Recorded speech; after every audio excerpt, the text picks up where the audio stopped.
Agora, existem algumas leis que vocês já estudaram em mecânica dos fluidos e termodinâmica que são importantes para o estudo do ar. Essas leis são aquelas que vocês já trabalharam, são aquelas leis que assumem, né,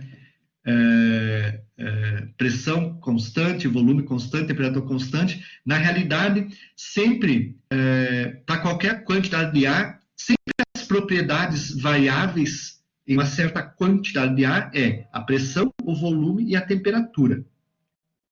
E se a gente assumir sempre que uma dessas três variáveis deve ter seu valor mantido constante, a gente pode observar que existem algumas relações, né?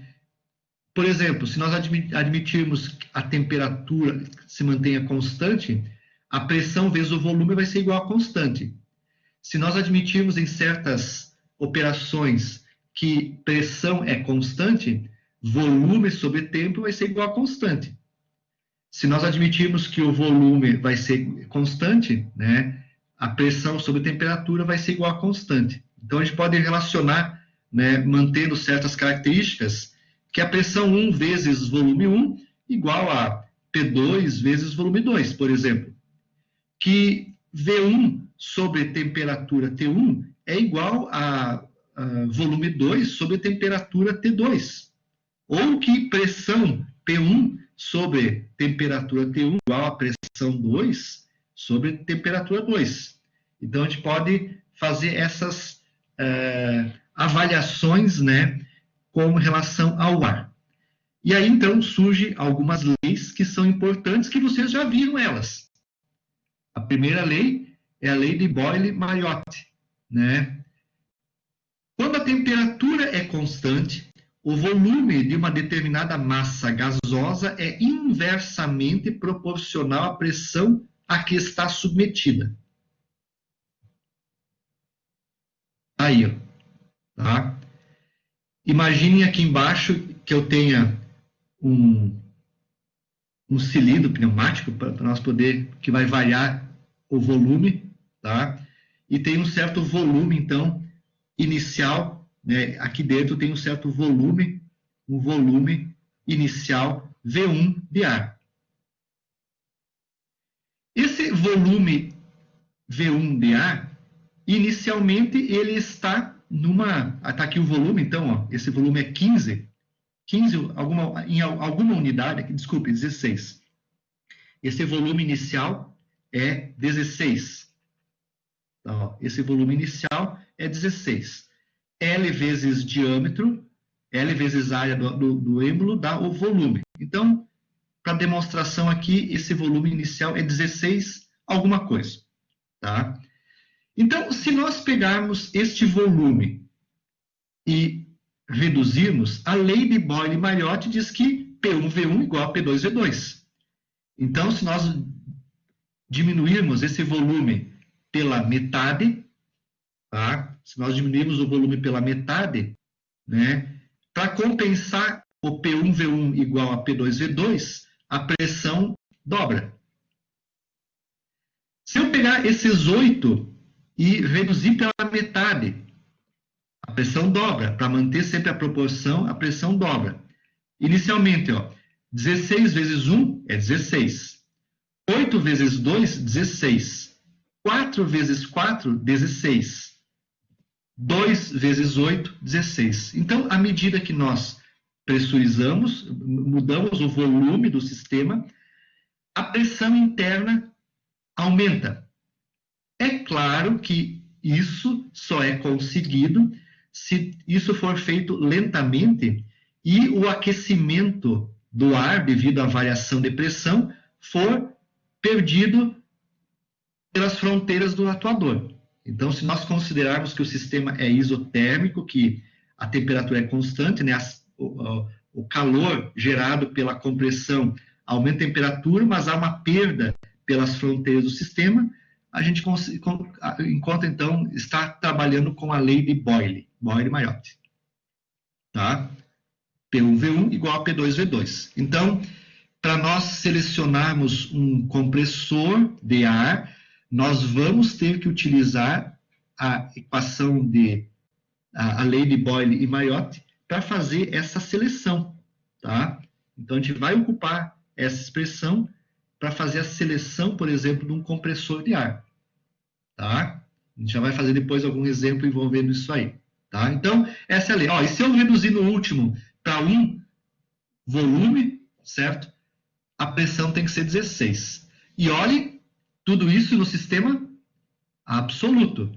Então, quando nós entrarmos aqui, ó, em P1 e P2, nós temos que usar a pressão absoluta para fazer o cálculo, né, dessas variáveis aqui. A gente não pode usar entrar com a pressão manométrica. Tem que ser pressão absoluta usando a lei de Boyle e Mariotti, tá?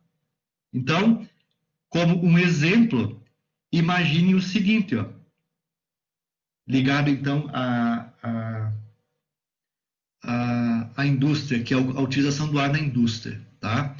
Nós temos um reservatório de ar de volume V1. Então, imagine que nós temos aqui um reservatório de ar.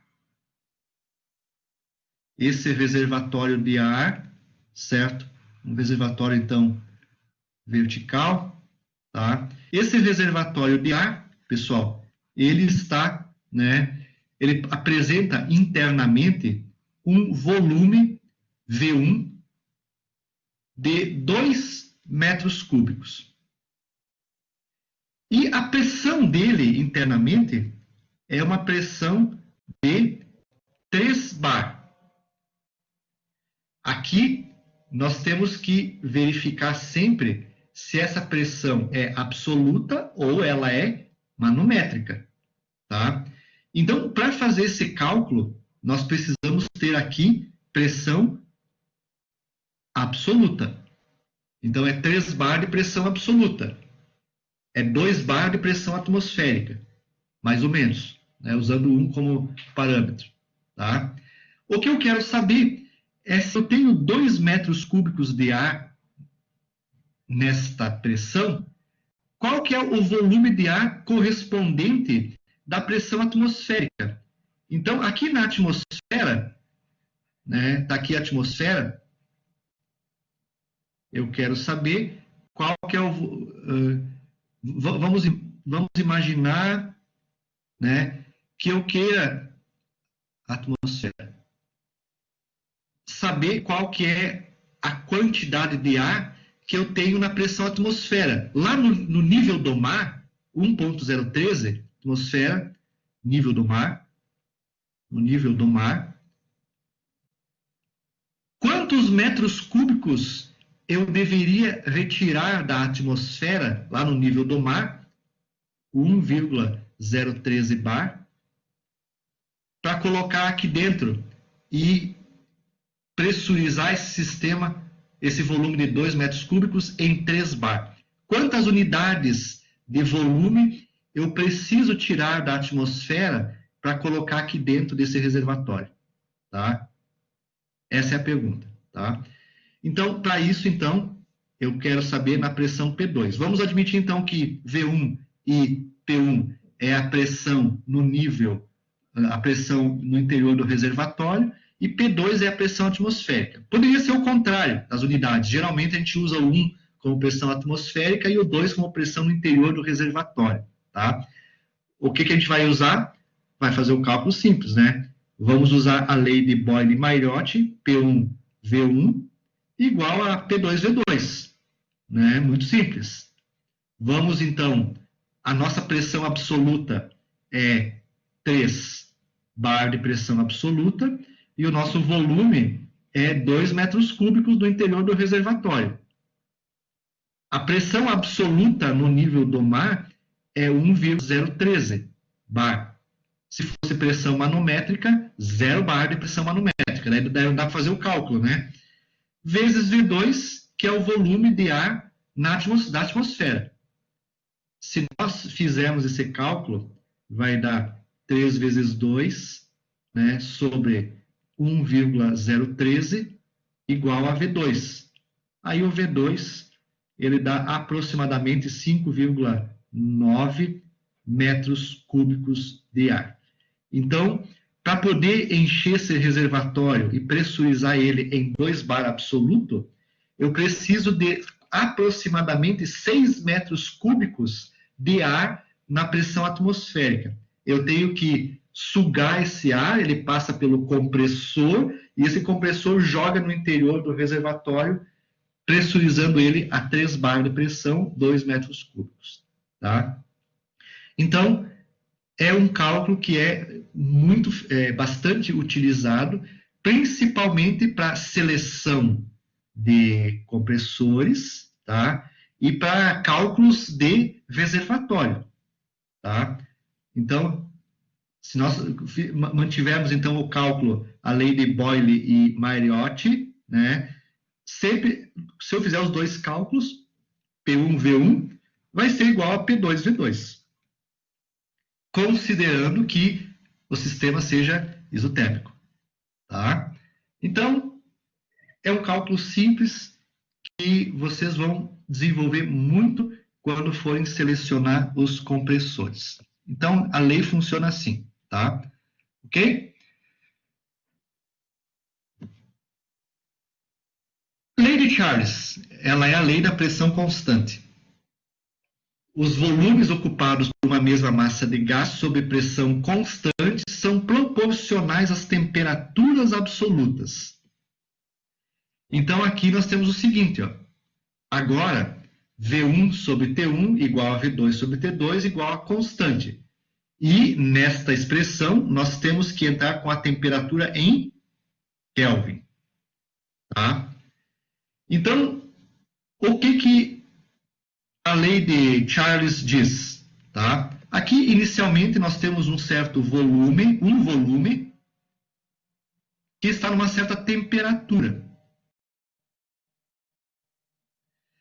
Se nós mantivermos a pressão constante no interior do sistema, a pressão é mantida constante, variando a temperatura, se as fronteiras do sistema podem se expandir, né? Então, no caso aqui, nós temos um atuador. À medida que eu vou aquecer, aumentar a temperatura desse ar ou diminuir a temperatura desse ar, as fronteiras do sistema podem se movimentar. Se elas se movimentam, quer dizer que o volume está sendo alterado. Tá? À medida que eu aumento a temperatura ou diminuo, o volume aumenta ou diminui. Certo? Então, observe o seguinte. Se nós tivermos a possibilidade, então, de mantermos uma fronteira variável, tá?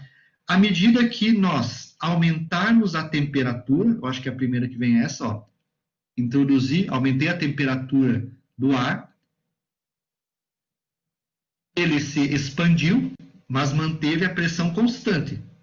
Tá? Por quê? Porque as fronteiras do sistema, né, aumentou as fronteiras do sistema, né, aumentou então a temperatura, aumentou o volume, passou para 1,25 aqui, por exemplo, né, o volume.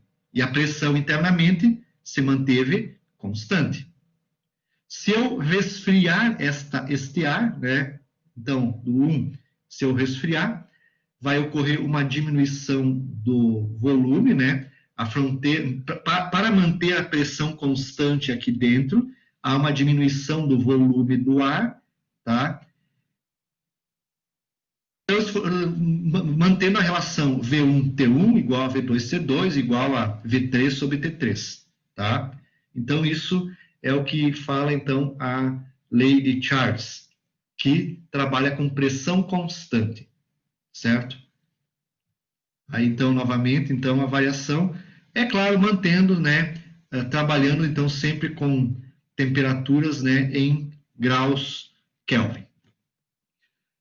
A lei de Amundsen, lei de volume constante, não consegui a foto dele. As pressões adquiridas por uma mesma massa e gás sob volume constante são proporcional às temperaturas absolutas. Agora, mantém o volume constante.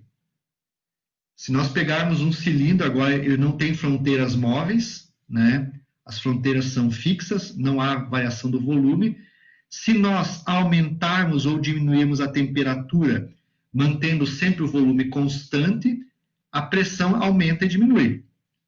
Se nós aquecemos, então, esse ar, né, a pressão aumenta. Se nós resfriarmos esse ar, a pressão diminui. Ok? Então, é a lei de volume constante, tá? A lei de Armstrong, né, que vê, então, essa variação, mantendo, então, o volume constante, tá? Ok? Então, também uma lei importante, P1 sobre T1 igual a P2 sobre T2, igual a constante, novamente, pressões absolutas e temperaturas absolutas em Kelvin. A lei geral dos gases, então, é uma composição de todas essas leis, Gay-Lussac, Boyle e Mariotti, tá? E essa lei, então, né, é a nossa famosa lei P1 sobre V1 sobre T1 igual a P2 V2 sobre T2, tá? Tudo isso é constante. É a lei geral, então, dos gases, que é uma combinação da lei de Boyle e da lei de Charles, onde pressão, volume e temperatura irão todos variar entre estados de uma dada massa de gás, mas suas relações resultam em um valor constante. Na prática, tudo isso varia, né, quando há uma alteração, né, mas essa multiplicação e divisão entre elas, né, sempre se permanece constante. Então, é a lei geral dos gases, que é bastante também utilizada na indústria, que utiliza o ar comprimido, certo? Mas, principalmente, a lei de Boyle, né, é uma das mais utilizadas aí para os estudos e cálculos de massas de ar, né, de volumes e pressões de ar.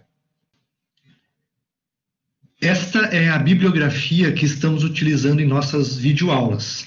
Automação Industrial Pneumática, Teoria e Aplicações, de Francisco Prudente, da editora LTC, Livros Técnicos e Científicos, editora limitada. Obrigado por assistir a esta videoaula.